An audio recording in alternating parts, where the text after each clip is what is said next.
इंसान भिंडी बहुत सारे भिंडी लगाया होगा खेत में, तो उसके लिए आपको पहले चीज़ बहुत प्रिकॉशन करना पड़ेगा, क्योंकि भिंडी मतलब उसमें बहुत बीमारी आता है। और बीमारी से पहले आपको पहले ये ध्यान में रखना होगा कि जो बीमारी आता है वो बहुत सारा का बीमार होता है। जैसे आपका फंगल इन्फेक्शन हो गया, वायरल इन्फेक्शन हो गया और बैक्टीरियल इन्फेक्शन हो गया।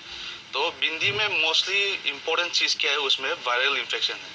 तो जो हम लोग बोलते हैं YVMV, उसमें क्या होता है, पत्ता पूरा पीला हो जाता है, उसका वीन्स जो है पूरा पीला हो जाता है। तो उसका मेन कैरियर जो है वो वाइट फ्लाई करता है। वो हम लोग हिंदी से वो सादा मक्खी भी बोलता है।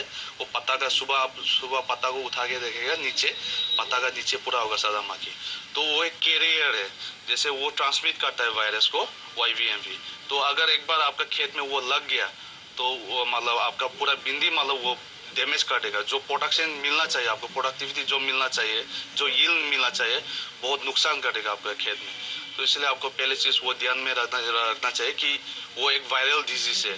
तो उसमें अगर आप फंजीसाइड चलाने से भी उससे काम नहीं होगा, तो आप उसके लिए इमादाक्लोप्रिड करके एक दवाई आता है, तो वो 2 to 3 लीटर पानी में आप मिला के वो स्प्रे कर सकता है।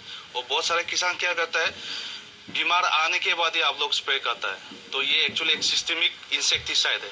तो आप वो ये मतलब वो व्हाइट फ्लाई आने से पहले या बीमार आने से पहले आप स्प्रे कर सकते हैं, क्योंकि सिस्टेमिक इंसेक्टिसाइड ऐसा होता है जो वो प्लांट का सिस्टम में जाके वो डिफेंस मैकेनिज्म एक्ट करता है।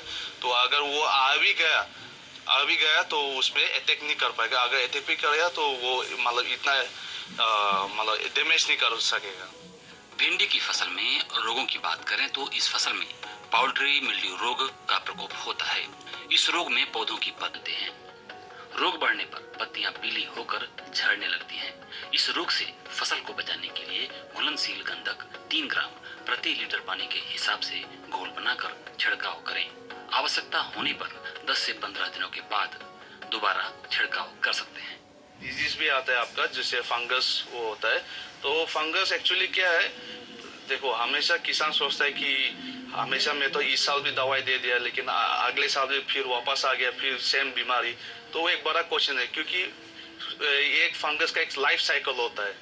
तो वो लाइफ साइकिल वो मिट्टी में रह जाता है। आप मतलब वो फसल को हार्वेस्ट कर लिया तो वो फंगस ऐसे स्क्लोशिया बन के वो मिट्टी में रह जाता है। तो नेक्स्ट लाइफ साइकिल में आप जब पौधा करेगा तो उसमें आप फिर से वो फंगस चले आ जाता है। तो इसलिए क्रॉप रोटेशन जो बोलता है बहुत इंपॉर्टेंट है। वो ऐसा नहीं कि आप उसी खेत में बार बार आप भिंडी लगा के जा रहे हैं हर साल।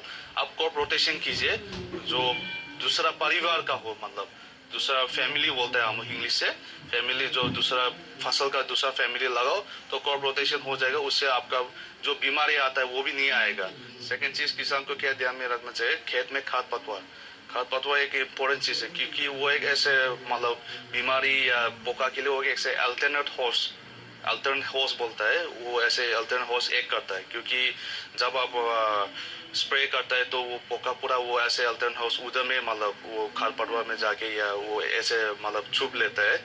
और सेकंड थिंग क्या है, आपको जो मिनरल मिलना चाहिए, आपका भिंडी में जो मिनरल मिलना चाहिए वो नहीं ले पाता, क्योंकि खाद पतवार पूरा एब्जॉर्ब कर लेता है। तो आपको टाइम टू टाइम उसको सिंचाई करना पड़ेगा हाथ से। या भिंडी लगाने से पहले सबसे इम्पोर्टेंट क्या है, भिंडी लगाने से पहले आप वीडिसाइड यूज कर सकता है, मतलब जुताई से पहले, खेत को जुताई से पहले। इसके बाद आप डाल सकता है, तो उसमें आपका बहुत कंट्रोल हो जाएगा खरपतवार।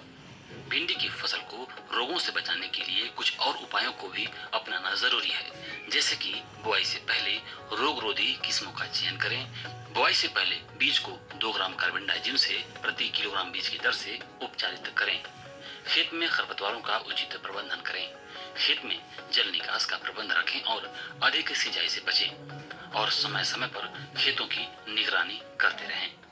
किसान भाइयों बहनों, जो अभी मतलब भिंडी का हार्वेस्टिंग मतलब तोड़ने का टाइम आ गया, तो मैं यही रिकमेंड कर रहा हूँ आप लोग को कि आप लोग पहले फल को तोड़िए, इसके बाद ही आप लोग स्प्रे कीजिए, क्योंकि वो एक्चुअली हेल्थ बेनिफिट के लिए भी अच्छा नहीं है इंसान के लिए।